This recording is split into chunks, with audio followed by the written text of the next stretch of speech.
오늘 새로운 말씀 시리즈 첫날인데요. 교회 시리즈라고 할 수 있습니다. 교회론에 관한 것입니다. 이 기간 동안 하나님께서 우리 시흥동산교회에 주신 비전, 그리고 우리가 나아가야 할 방향을 정확하게 깨닫게 하시고 부르신 소명에 함께 따라갈 수 있는 열정을 허락하여 주시기를 소망합니다.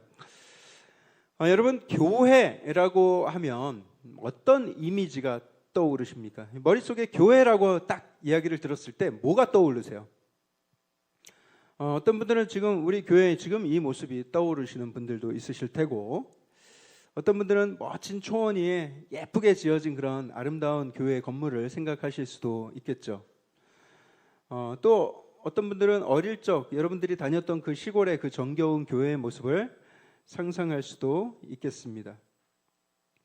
제가 미국 이민사회에 있었을 때에는 사람들이 교회에 대한 생각들이 다 더 이렇게 다양하게 달랐던 것 같아요. 어떤 분들은 이제 교회를 한인들이 모이는 사교 모임 정도로 생각하는 경우가 많이 있었습니다. 일주일에 한 번 교회를 가야, 한국 교회를 가야 한국 음식도 먹고 한국 사람들과 만나서 한국말 쓰면서 교제도 나누고 그런 만남을 제공해주는 장소가, 그런 장이 교회라고 생각하는 분들이 꽤 많이 있었던 것 같아요. 또 어떤 분들은 교회를 구제하는 그런 기관, 또 사회 참여하고 이웃을 돕는 곳이 되어야 된다, 이렇게 생각하는 분들도 계십니다.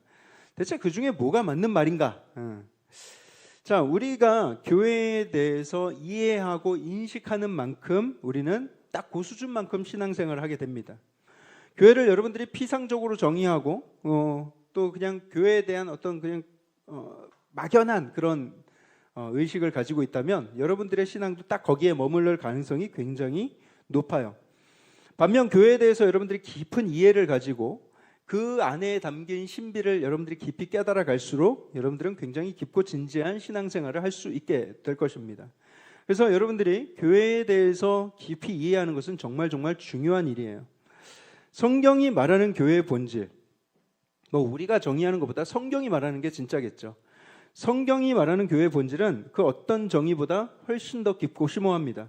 교회는 건물이 아니고 단순한 모임도 아니에요. 교회는 생명체이고 유기체입니다. 오늘 대표 기도를 은혜롭게 하신 우리 서은아 권사님, 잘 한번 해보세요. 저분을 그냥 단순히 여성이다, 한국 사람이다, 이렇게만 정의를 한다면 너무 그냥 피상적이 되겠죠. 맞는 말이긴 하지만 그게 서은아 권사님의 전부는 아닐 것입니다. 권사님은 인격과 생명이 있는, 살아있는 존재죠. 그래서 눈에 보이는 거 몇 가지로 정의하기에는 그 존재의 가치가 훨씬 더 깊고 신비롭습니다. 교회도 마찬가지예요. 교회를 단순히 건물, 프로그램, 어떤 모임, 이렇게 정의할 수 없는 거예요. 왜냐하면 교회는 하나님의 숨결이 깃들고 있고 그리스도의 생명이 흐르고 있는 신비한 생명체이기 때문에 그렇습니다. 그래서 만약에 우리 성도님들이 교회에 대한 이해가 막 다 제각각이다, 그러면 어떻게 될까요? 교회는 이래야 되지 않습니까? 교회는 이 부분에 더 신경을 써야 되지 않습니까? 교회는 이게 맞는 거 아닙니까? 그러면서 막 서로 다른 생각들이 막 부딪히게 되겠죠.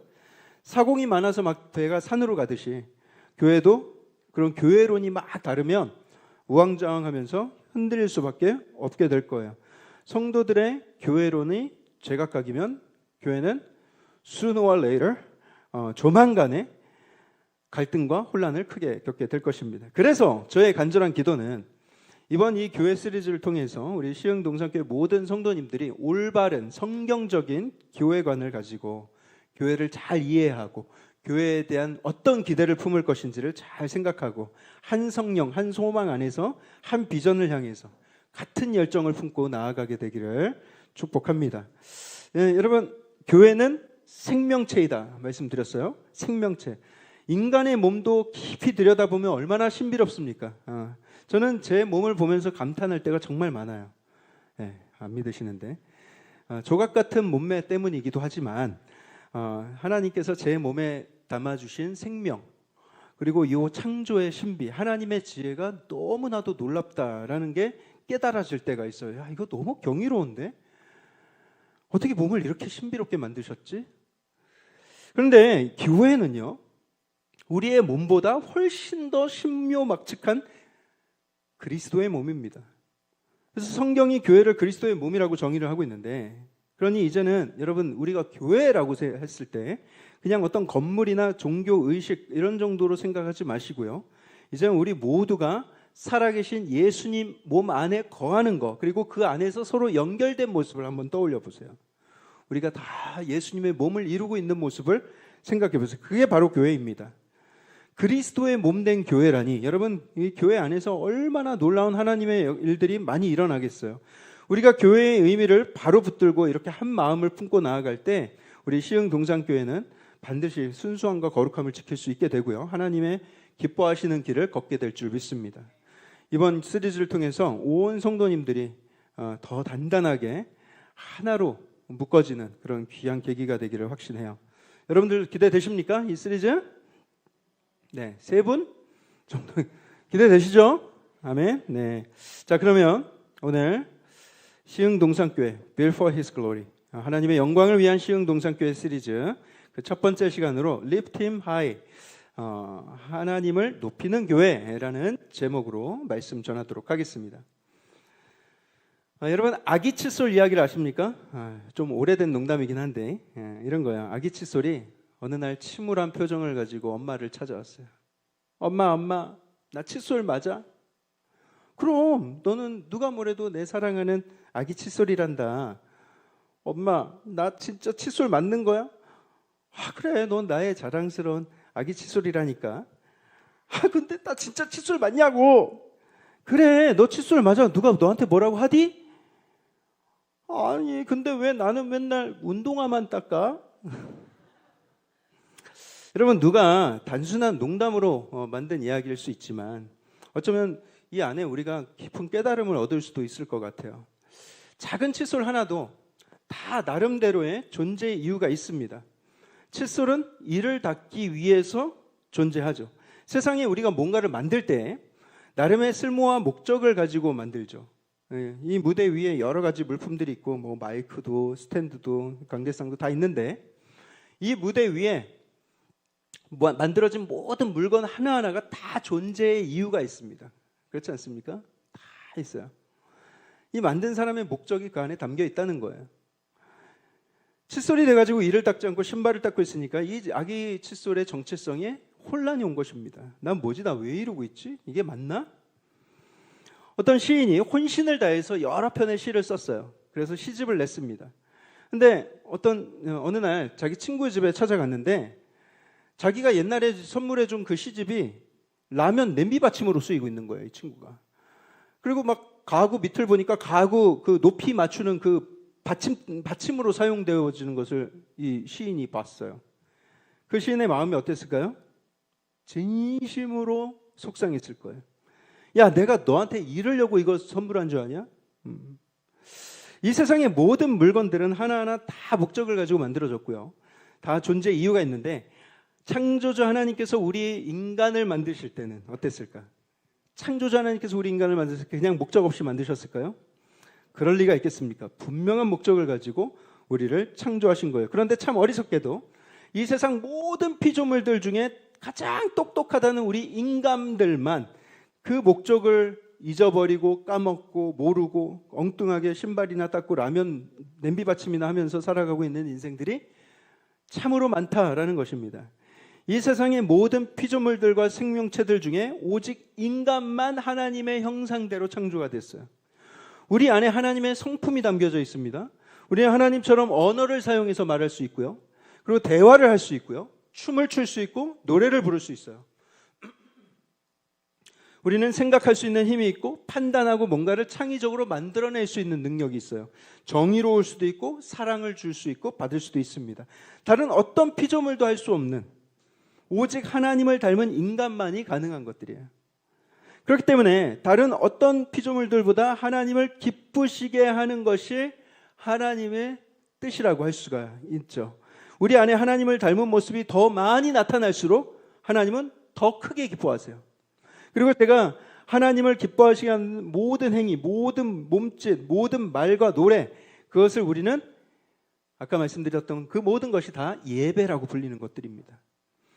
그래서 지금 제가 말씀드리려는 이 예배는요, 우리가 이렇게 교회에 모여서 함께 드리는 공예배를 포함해서 하나님의 형상을 드러내는 모든 행동들을 다 포함하는 것이라고 이해를 하시면 좋을 것 같아요. 이따 함께 모여서 드리는 공예배에 대해서는 제가 이따 또 따로 말씀을 나눌 것입니다. 여러분, 이 세상 모든 만물이 하나님의 영광을 나타냅니다. 그러기 위해서 지음을 받은 거예요. 꽃들도 구름도 바람도 넓은 바다도 찬양하라 예수를. 이 세상 모든 만물, 그 존재 자체가 하나님의 솜씨로 만들어졌고 하나님의 영광을 위해서 만들어졌어요. 그런데 그 모든 피조물들 중에 가장 하나님을 잘 찬양할 수 있고 잘 예배할 수 있는 존재 누구인가? 누구예요? 하나님의 마음을 가장 잘 이해할 수 있고 그 거룩함을 흉내내면서 닮아갈 수 있는 존재, 하나님의 말씀에 순종할 수 있는 존재, 바로 저와 여러분들 인간들 뿐인 거예요. 그런데 참 아이러니하게도 꽃들도 구름도 바람도 저 달과 별들도 하늘에 빛을 내면서 다 하나님의 영광을 선포하고 있고, 새들과 풀벌레들도 다 소리내서 하나님의 영광을 찬양하고 있고, 스랍들 하늘의 천사들도 거룩하다 하면서 하나님을 찬양하고 있는데, 오직 인간만이 창조의 목적을 다 잊어버린 채로 혼자 셀쭉해져서 어두운 방에 혼자 문 닫고 들어가서 불도 안 켜고 틀어박혀 있는 어린아이처럼 그렇게 행동하고 있다는 것이죠.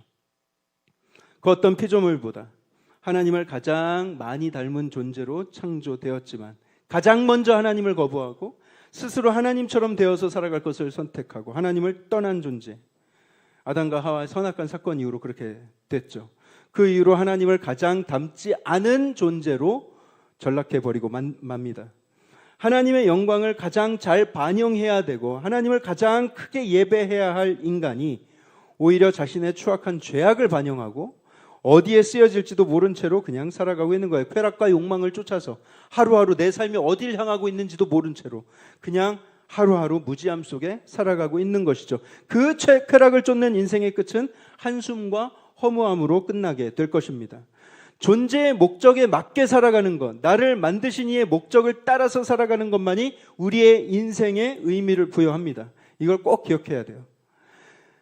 그 처음에 그 목적을 회복하는 것, 우리가 하나님이 찬양하라고 우리에게 멋진 하프를 주셨어요. 연주하라고. 그런데 더러운 죄의 구렁텅이에 들어가면서 그것 또한 내던져 버렸어요. 다 잃고 말았어요. 하나님 영광스러운 모습, 하나님 닮은 형상으로 회복되는 것, 거의 늪에 빠져서 죽어가고 있는 그런 상황 속에서 예수 그리스도께서 은혜를 통해서, 십자가의 은혜를 통해서 죄 씻음을 주셨고 우리를 그 구렁텅이에서 건져서 생명으로 인도하셨고 완전히 새롭게 태어나게 하셨어요. 우리는 깨끗한 씻음을 받았습니다. 다시 태어났어요. 그래서 이제 다시 하나님 닮은 형상으로 회복되어서 하나님께 영광을 올려드리는 예배의 존재로 살 수 있게 된 거예요. 예수님께서 이 땅에 오셔서 십자가에 달려 피 흘려 죽으시고 장사되신 이유는, 그래서 결국에 죽음을 이기고 무덤에서 다시 살아나신 이유는 우리를 천국 가게 만들기 위해서가 아니라 우리 같은 반역자를 예배자로 다시 세우시기 위해서, 우리의 처음 창조된 그 모습을 회복시키시기 위해서 그 십자가의 고난과 죽음 그리고 부활을 이루신 것이다. 반역자를 예배자로 바꿔놓으시기 위함이다.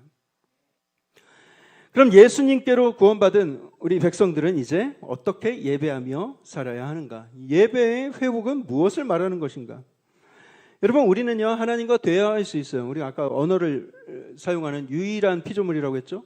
하나님과 대화할 수 있고 하나님의 음성을 들을 수 있습니다. 노래하는 능력이 있어서 하나님을 찬양할 수 있습니다. 새 노래로 늘 하나님을 찬양할 수 있어요. 글을 읽을 수 있어서 하나님의 말씀을 볼 수 있고요. 하나님의 뜻을 알 수 있어요. 은혜와 감격 속에서 글을 쓸 수도 있어요. 시를 지을 수 있는 능력이 있습니다. 그리고 무엇보다 우리 안에 하나님 닮은 성품을 가지고 거룩에 힘쓰고 서로 사랑하며 희생하며 섬기며 베풀며 살아갈 수가 있어요. 이전에는 내 명예, 내 풍요, 내 만족을 위해서 하던 것들이 이제는 하나님께서 나와 함께 계심을 느끼면서 하나님의 영광을 위해서, 하나님의 기쁨을 위해서 할 수 있게 되는 것이죠. 그것이 예배의 회복입니다. 그것이 우리의 살아가는 목적이 되어야 한다. 그것을 위해서 지음받았다. 예배를 드리는 것을 마치 뭔가 하나님이 뭔가 불만족스러운 상황에 계신데 우리가 예배를 드림으로써 하나님을 만족시켜 드려야 되겠다. 하나님 꽁하고 계신데 우리가 그분을 기쁘게 해드려야 되겠다. 이런 식으로 생각하는 경우가 있어요. 그렇지 않습니다. 하나님은 그 어떤 경우에도 부족하지 않으시고 우리가 그분의 만족을 위해서 뭔가를 해드릴 필요가 전혀 없는 분이세요. 우리가 뭔가를 해드려야 된다는 것은 착각입니다. 심지어 하나님께 막 봉사하고 교회에서 헌신하고 뭘로 섬기고 그러면서 내가 하나님께 은혜를 베풀고 있다라는 착각을 할 때도 있어요. 이 인간이 이만큼 교만합니다. 이 정도까지 타락한 생각을 하고 있다는 거예요. 아닙니다, 여러분. 우리는요, 주님을 위해서 우리가 일하는 게 주님을 위해서 일하는 게 아니라 하나님의 은혜에 힘입어서 일할 수 있는 기회를 얻은 거예요. 하나님의 부름에 하나님의 일에 부르심을 받고 그 영광에 동참하게 된 거예요. 이걸 잘못 이해한 사람은 뭐 다른 사람 얘기가 아니라 제 얘기예요. 제가 하나님 저 돈 많이 벌 수 있는 직업, 하나님 저 세상에서 인정받을 수 있는 길 다 내려놓고 저 신학교 갔지 않습니까? 신학교에 입학해가지고 막 전도사의 삶이 얼마나 힘든지 아세요? 막 애들 키워가면서 알바해가면서 과외해가면서 사역해가면서 너무 지치고 고단한 그런 삶, 너무 가난하고 그래서 너무 힘이 들 때면 하나님께 막 불평이 막 터져 나오는데 어떤 불평이냐면 그런 거예요. 하나님 다 내려놓고 제가 이 세상 거 다 내려놓고 하나님 앞에 이렇게 왔는데 하나님 정말 이거 너무 하시는 거 아닙니까? 이런 불평이 나올 때가 있었어요. 제가 막 속상해하면서 기도하는데 갑자기 제 안에서 하나님의 음성이 느껴지는데 어떤 음성이냐면 그래? 네가 내려놓았다는 게 뭔데? 너 뭐 내려놨는데? 너가 내려놓은 게 도대체 뭐길래 나한테 이러는 거냐? 라는 그런 음성이 들렸어요.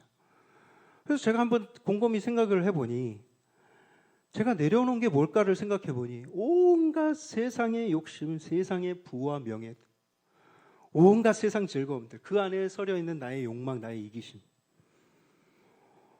잘 생각해보니까 그걸 내려놓게 하신 게 복인데 그걸 내려놓게 해주신 게 나한테 너무나도 큰 초대이고 큰 은혜인데 주의 말씀이 선포되는 자리에 주의 교회가 세워지는 그 귀한 일에 부름을 받은 게 그게 너무나도 영광스러운 일인데 내가 마치 뭔가 하나님 앞에 내가 뭔가를 다 내려놓고 내가 뭔가 하나님께 해드리는 것처럼 마치 아이가 막 뭐 위험한 데 올라가가지고 막 놀고 싶은데 엄마가 막 못하게 하면 막 떼쓰고 막 투정하잖아요. 그거 못하게 했다고. 제가 그러고 있더라는 거예요. 마치 밥 투정하는 아이가 오랜만에 밥을 한번 맛있게 먹었어요. 제가 배가 고파서. 그러고 나서 조금 서운하면 내가 아까 밥 먹어주니까 막 이러고 있는 거예요. 말도 안 되는 생색을 내듯이 말이죠. 하나님을 위해서 일하는 것이 마치 내가 하나님께 은혜를 베푸는 것처럼 그렇게 교만을 떨고 있더라는 것이죠. 제 얘기입니다. 제 얘기. 그게 깨달아지면서 제가 바짝 엎드리게 됐어요. 내가 뭐라고 나 같은 사람을 불러주시는가? 불러주신 것이 이게 은혜였고 이게 선물이었구나. 그게 축복이라는 걸 깨닫게 되었어요. 지금도 그 마음으로 살아가고 있어요. 저 같은 목회자만 해당되는 말입니까? 여러분 우리 모두가 주님께 부름을 받아서 예배자로서 주의 길을 가는 것. 여러분 그게 얼마나 감사한 일인지 그게 얼마나 기쁨이 넘치는 그런 초대인지 잘 생각해보세요. 내가 주일날 어디 놀러 가지도 못하고 내가 기독교라는 종교를 선택해가지고 내가 어디 놀러 가지도 못하고 내가 이렇게 만약에 여러분들이 그러신다면 여러분들은 뭔가 완전히 잘못 생각하고 계신 거예요. 여러분들이 이 모든 것 예배자로서의 삶을 하나님의 축복으로 여기게 되는 순간 그때부터 여러분들은 감격과 감사로서 진정한 예배를 올려드릴 수 있게 되는 것입니다. 여기서 중요한 것 하나님은 일손이 필요해서 막 이 주의 일꾼들을 막 이렇게 모으시는 것이 아니라 하나님 형상을 닮은 예배자를 회복시키기를 원하시는다는 거예요. 예배가 그만큼 중요한 거예요. 왜냐하면 우리가 그것을 위해서 지음을 받았기 때문에 예배자의 예배하는 자의 그 모든 일들, 예배자들이 하는 모든 일들은요, 하나님 앞에서 칭찬받게 될 것이고 영원한 가치를 지니게 될 것입니다. 하지만 예배하지 않는 사람의 모든 일들은 뭐 눈앞에 성과는 있겠으나 하나님 앞에서 카운트는 되지 않아요. 하나님이 그것을 기뻐 받으시지 않을 것입니다. 예배가 가장 중요합니다. 예배가 우선이에요. 우리의 삶에 예배가 바로 서지 않고 그 위에 그 어떤 걸 쌓아도 다 견고하게 설 수가 없습니다. 예배라는 견고한 터가 서지 않고 그 위에 세우는 모든 벽돌들, 모든 수고, 모든 땀 다 모래성같이 허물어져 버릴 거예요. 예배가 우리의 존재의 목적이고 하나님께서 가장 기뻐하시는 일이기 때문입니다. 자, 그렇다면 우리가 하나님께 예배할 때 우리의 마음이 어떠해야 될지, 예배는 어떤 자세로, 어떤 마음으로 드려야 되는지에 대해서 우리 오늘 본문 이사야서 6장에 나와 있는데, 오늘 본문 1절에서 5절까지를 우리 함께 읽을 텐데, 제가 한 절, 여러분이 한 절 같이 읽겠습니다. 제가 먼저 읽겠습니다. 우시야 왕이 죽던 해에 내가 본즉 주께서 높이 들린 보좌에 앉으셨는데 그의 옷자락은 성전에 가득하였고 스랍들이 모시고 섰는데 각기 6 날개가 있어 그 둘로는 자기의 얼굴을 가리었고 그 둘로는 자기의 발을 가리었고 그 둘로는 날며 서로 불러 이르되 거룩하다 거룩하다 거룩하다 만군의 여호와여 그의 영광이 온 땅에 충만하도다 하더라. 이같이 화답하는 자의 소리로 말미암아 문지방의 터가 요동하며 성전의 연기가 충만한지라. 함께 읽습니다. 그때 내가 말하되 화로다 나여 망하게 되었도다. 나는 입술이 부정한 사람이요 나는 입술이 부정한 백성 중에 거주하면서 만군의 여호와이신 왕을 배웠음이로다 하였더라. 네. 1절을 다시 한번 띄워주시면요, 거기 1절 맨 처음 머리에 우시야 왕이 죽던 해라고 되어 있습니다. 그럼 이사야는 당시 우시야 왕이 다스리던 시절에 위대한 선지자로서 정평이 나 있던 사람이었어요.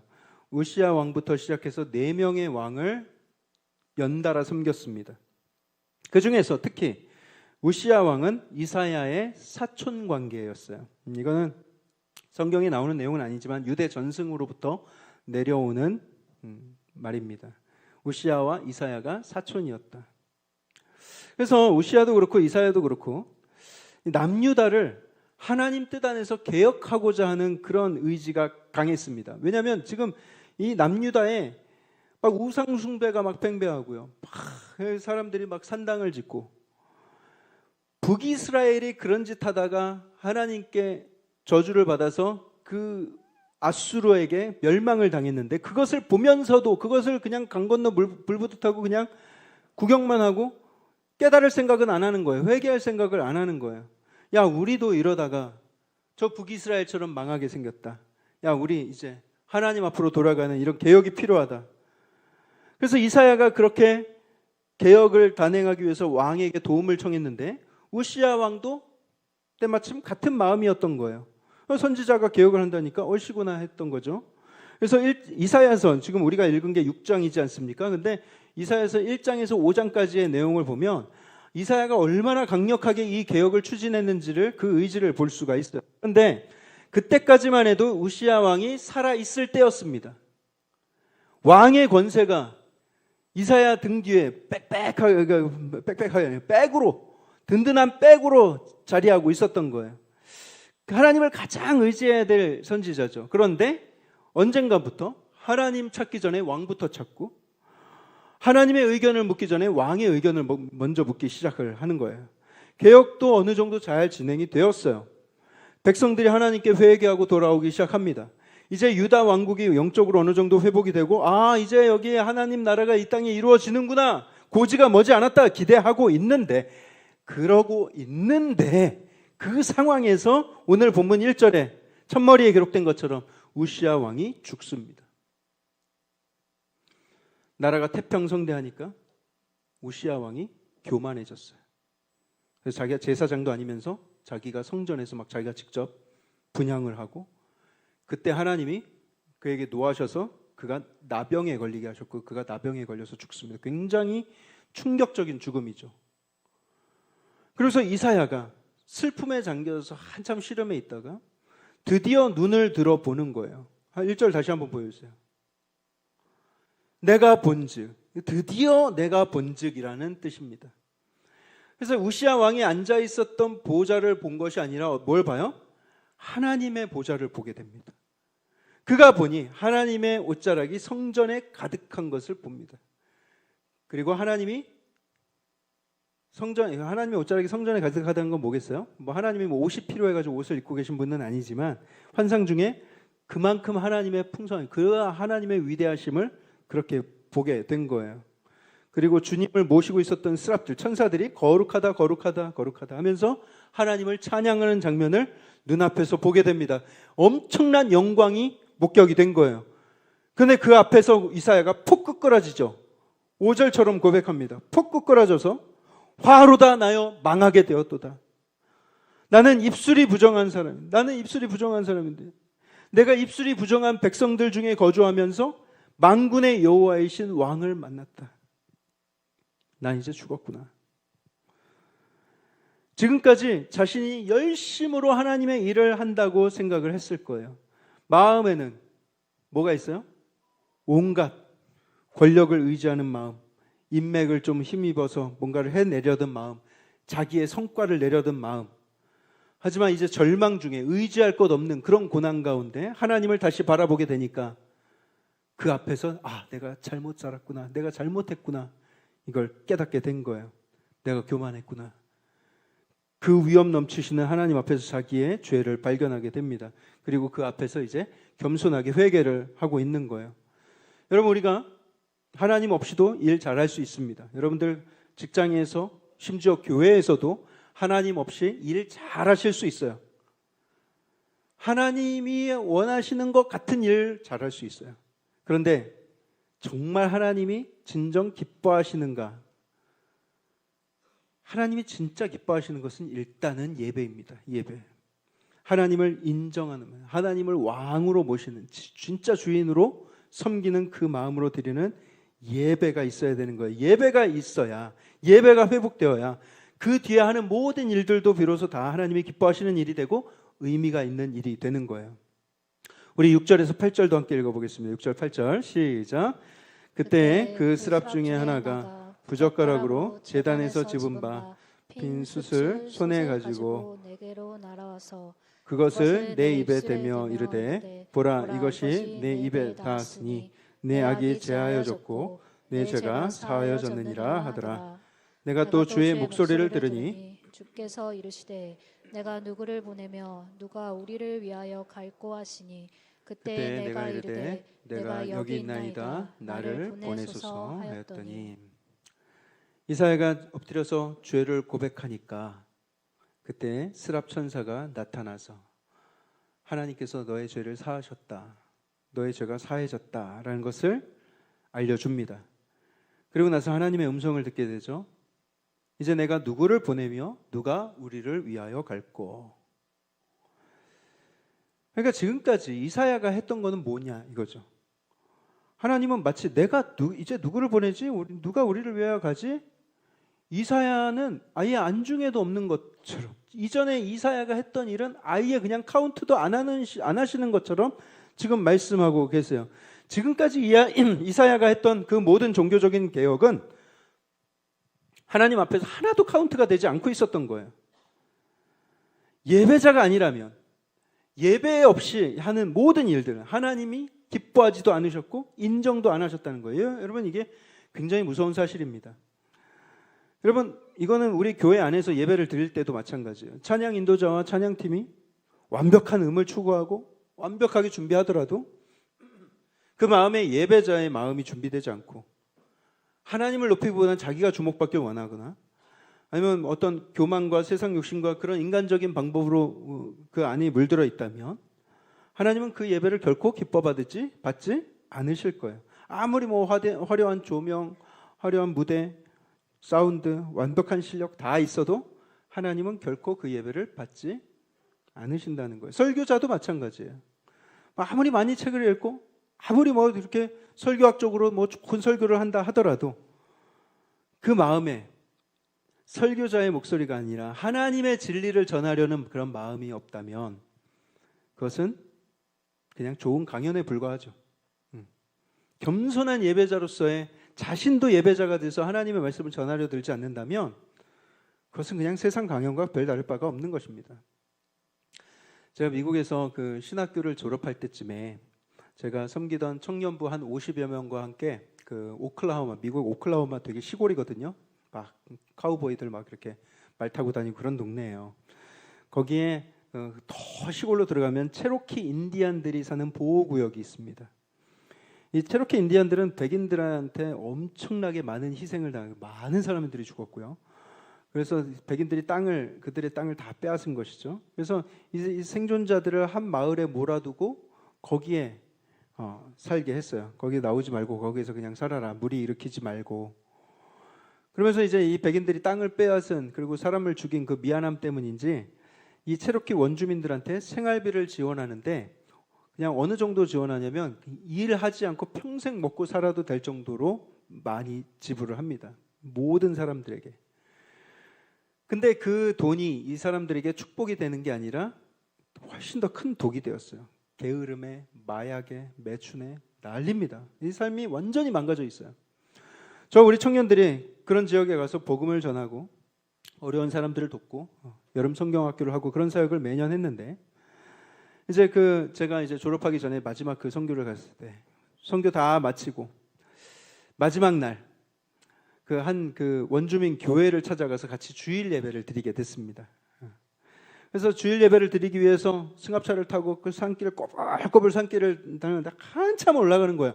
아니 무슨 이 산 꼭대기에 무슨 교회가 있을까 싶을 정도로 막 계속 올라가는데 정말 한참 들어가니까 그 숲속 한가운데 조그만 오두막처럼 교회를 지어놓고 거기에서 사람들이 모여서 예배를 드리고 있더라고요.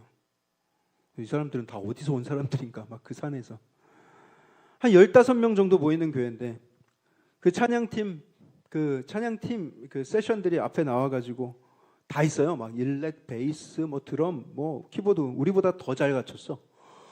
근데 그 악기 상태가 엉망인 거예요. 막 때가 꼬질꼬질하고 막 다 막 녹슬어 있고 튜닝도 다 안 된 것 같고 막 삑삑 소리 나고 인디언 아저씨들 그 원주민 아저씨들 막 마약으로 피부가 막 쪼글쪼글 이빨은 담배로 막 누렇게 막 그렇게 쩔어 있는 데다가 최소 두세 개씩은 다 기본적으로 빠져 있어.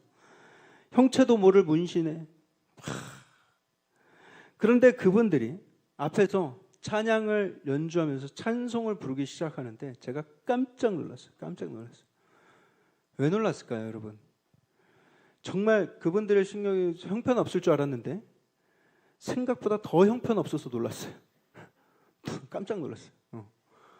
박자 다 놓치고 음정 다 틀리고 전국 노래자랑이었으면 그냥 땡을 몇 번을 쳤어도 쳤어야 돼. 저는 그게 너무 웃긴 거예요. 처음엔 아니 어떻게 저렇게 부르냐. 아무리 음치라도 그렇지 어떻게 저렇게 부르지? 뭐 대놓고 웃지는 못하고 막 속으로 킥킥대고 있었는데 근데 점차 제가 찬양이 진행되면서 그 찬양 속에 완전히 매료돼 버렸어요. 너무 좋은 거예요. 이분들은 찬양을 그냥 입으로만 부르는 것이 아니라 온 영혼과 막 주체할 수 없는 그 기쁨과 감격을 가지고 막 부르는데 이 소울이 충만해. 그러니까 막 그냥 흉내내는 소울이 아니에요. 그냥 기교를 부리는 소울이 아니라 진짜 그 영혼으로 진심으로 하나님을 고백하고 있다는 것이 느껴지죠. 너무 행복한 표정. 얼굴 봐보면 막 너무 천국이에요. 고난 가운데 고생을 너무 많이 하고 그래가지고 이 사람들이 막 얼굴이 막 짜글짜글한데도 그 표정을 보니까 너무 아름다운 거예요. 천국에 머물고 있는 표정처럼 느껴졌어요. 야, 이거 뭐지? 그 형편없는 찬양을 듣는데 막 은혜가 되고 감동이 막 일고 막 몇 번 제가 막 울컥울컥했어요. 정말 은혜로운 경험이었는데 찬양 끝나고 이제 그 교회에 목사님이 아니라 이제 안수를 안 받았으니까 이제 우리로 따지면 이제 전도사님 되는 분인데 원주민 출신 이 전도사님이 강단에 섰어요. 저는요 달라스 신학교 다니면서 그 세계에서 내노라는 설교학 교수들은 다 우리 학교에 있었고요. 그 위대한 설교자들을 수없이 많이 배출한 달라스 신학교 다 자부심을 갖고 있었어요. 제가 위대한 설교자냐?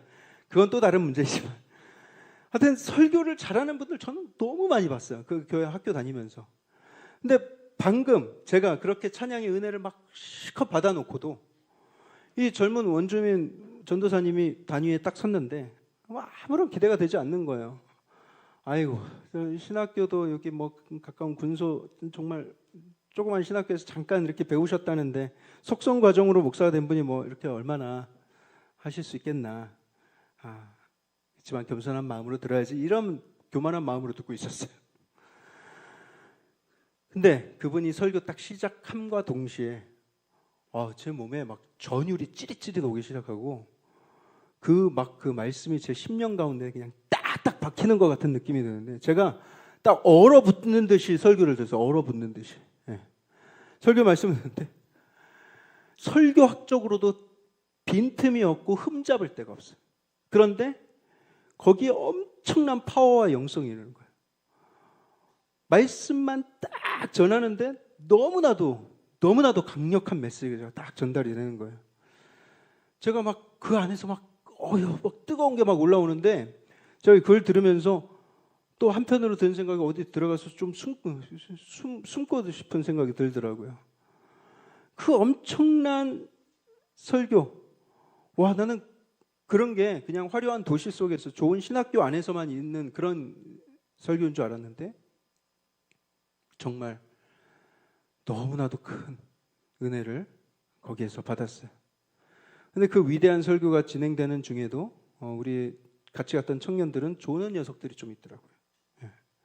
그래서 저 녀석들이 내가 설교할 때만 조는 게 아니구나 하고 제가 큰 위안을 받았어요. 예배 시간에 조는 건 내 문제가 아니다. 저들의 문제다. 지금도 참 자유합니다. 그 부분에 대해서. 야, 이런 설교를 이 산골짜기에서 듣다니. 저는 그때 그 체로키 원주민들과 드렸던 그때 그 예배, 그 오두막에서 드렸던 그 예배가 지금도 제 심령 가운데, 제 마음 가운데 아주 생생하게 각인이 되어 있습니다. 그 경험은요, 제가 막 제 마음에 교만이 스물스물 올라올 때라든가 예배의 본질을 잊어갈 때 그때 한 번씩 하나님께서 떠오르게 하세요. 그리고 다시 방향을 잡게 하는 이정표가 되기도 합니다. 그래 여러분, 우리는요 그러한 감격, 진짜 감격, 예배의 감격, 내 영혼에서부터 흘러나오는 그 최고의 예배를 하나님께 올려드릴 수 있어야 합니다. 단지 공예배에서뿐만 아니라 내 삶 속에서도 그 예배가 올려져야 하는 거예요. 내 힘으로 해왔던 거, 내 열심으로, 내 수완으로, 내 지식 의지에서 했던 거, 내 유익을 구했던 거, 사람 의지에서 했던 거, 사람 인정받으려고 했던 거, 이제 다 하나님 앉으신 그 위대한 보좌를 바라보면서 내가 지금 뭔 짓을 해왔는가, 이걸 깨닫고 화로다 나요 망하게 되었도다 하는 그런 깨달음의 역사, 회개의 역사가 일어나야 되는 거예요. 그래야 참된 예배가 우리 안에 가능해지는 거예요. 나를 비롯해서 온 세상 만물을 창조하신 하나님, 이 모든 것을 운행하시는 그 하나님, 그리고 그분이 앉으신 그 위대한 보좌, 그 위엄 앞에 우리는 엎드려서 경배하고 그 위엄과 권세를 지니신 분이 나 같은 죄인을 위해서 그 사랑하는 아들을 보내시고 나를 그만큼 사랑하시고 나를 구원하셨다라는, 나를 자녀 삼아 주셨다라는 그 감격과 기쁨을 가지고, 그런 충만함을 가지고 하나님 앞에 나아가 예배할 수 있어야 되는 거예요. 여러분, 그런 예배가 없는 인생은 그냥 목적을 잃어버린 인생이에요. 신발을 닦고 있는 칫솔에 불과하는 거예요. 그건 아무것도 아니에요. 예배를 위해서 창조되었는데 예배를 모르고 산다? 자기 자신을 숭배하며 산다? 세상의 욕심만을 위해 산다? 지으신 창조주를 모르고 살아간다? 여러분, 그것이 화이고 그것이 망하게 되는 것이에요.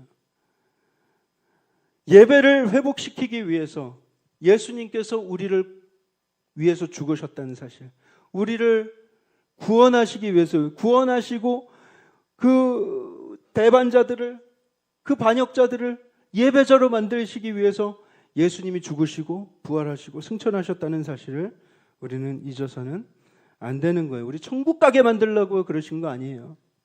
이 땅에서 하나님께 예배를 회복하며 살아라. 너희들 처음에 만들어진 그 창조의 목적 그대로를 회복하며 살아라 하면서 우리에게 예수 그리스도를 주시면서 우리를 회복시키신 것입니다. 오늘 여러분들이 교회에 나올 때 어떤 마음으로 나오셨는지를 한번 잘 돌아보시기 바랍니다.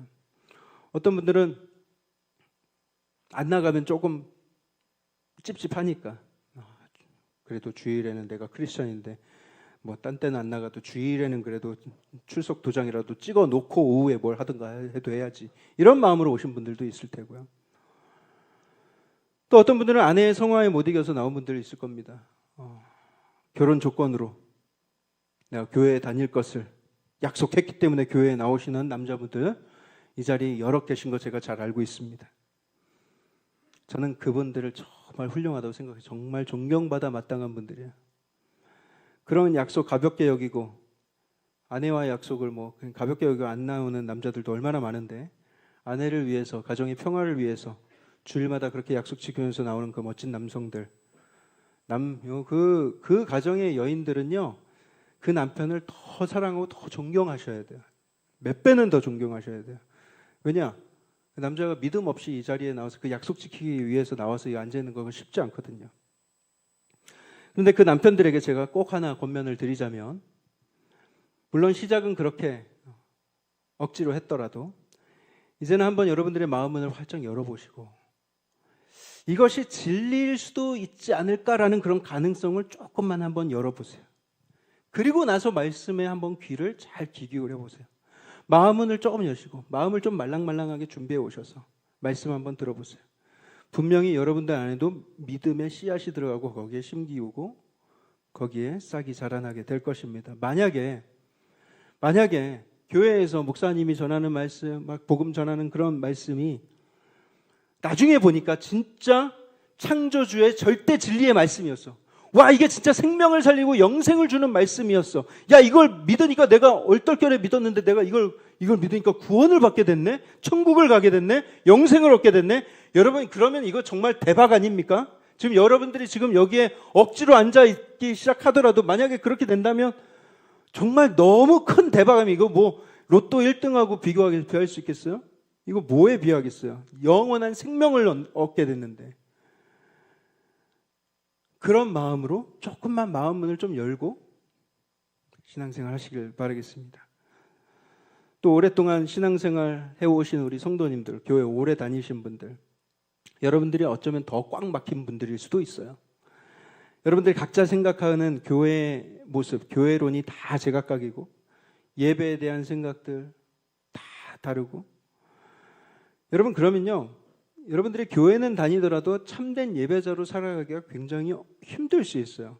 오히려 새로 오신 분들보다 마음의 변화가 생기기가 더 어려울 수도 있어요.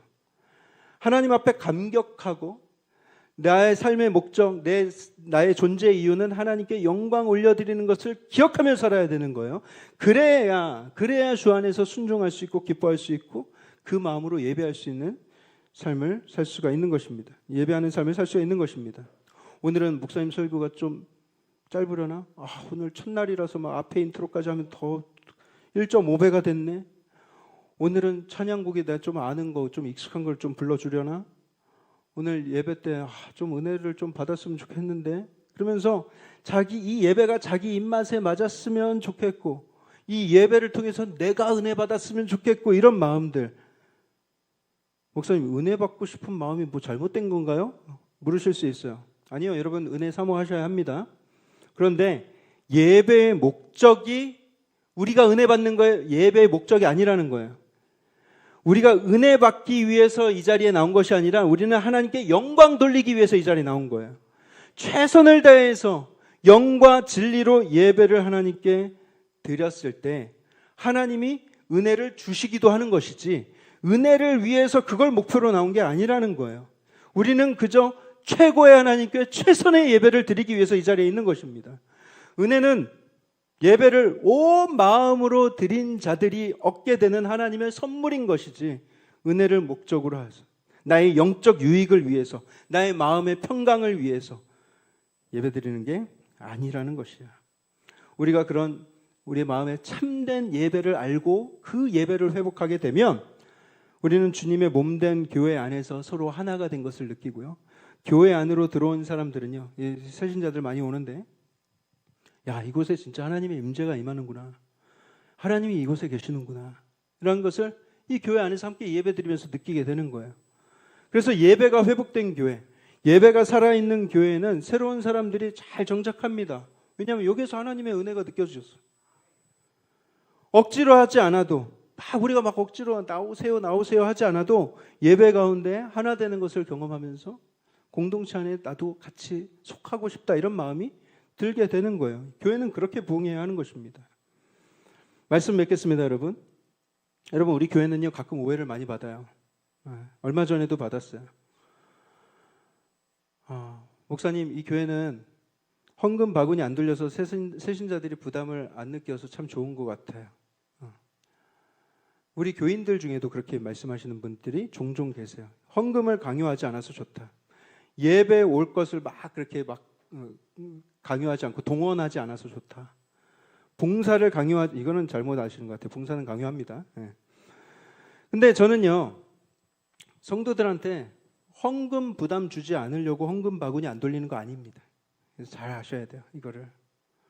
여러 번 말씀드리지만 헌금 바구니를 안 돌리는 이유는요, 준비 안 된 헌금, 마음에도 없는 헌금, 남들 다 하니까 헌금 바구니 돌아가니까 그때서야 막 부랴부랴 하는 그런 마음에도 없는 헌금이 이 헌금함에 섞이지 않게 되길 바라는 마음인 거예요. 그런 감사가 담기지 않은, 진심이 담기지 않은 헌금이 우리의 헌금 하나님께 올려드리는 이 봉헌함에 섞이지 않았으면 하는 마음이 있기 때문이에요. 하나님이 우리의 헌금을 기뻐 받으시고 흠양하시고 우리에게 축복 주시고 싶은 마음이 하나님이 넘치셔야 되는데, 그런 불순한 헌금이 섞여 있어야 되겠는가?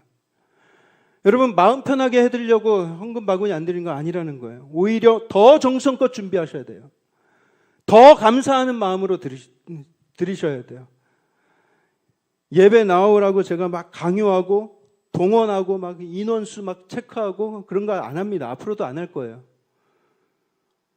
은혜가 너무 은혜스러울 거니까, 그게 너무 안타까우니까, 성도들 안 오는 게 너무 안타까운 마음에서 오셨으면 좋겠어요, 이 정도 권면을 하겠지만, 무조건 나와야 된다, 그렇게 강제로 강요하고 동원하는 일은 우리 교회 없을 거예요. 왜냐?